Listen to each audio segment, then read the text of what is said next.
Good evening. আমার মা pasta বানাইতাছে tiffin, evening এর টিফিন। আর এই যে আমরা বানাই, দেখো আমরা পাস্তা বানাইছি বিকালের টিফিন। পাস্তা রেডি, এখন আমরা খামু। এ দেখো এখন আমরা খামু, পাস্তা হয়ে গেছে।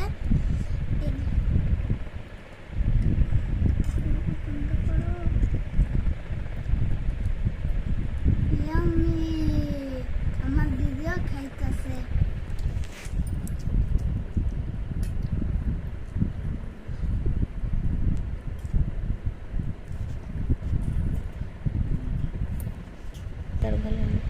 আমার মতন পাস্তা খেতে কার কার ভাল লাগে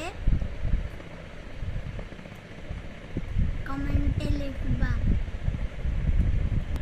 আর আমার চ্যানেল ভালো লাগলে লাইক, শেয়ার আর কমেন্ট করবা।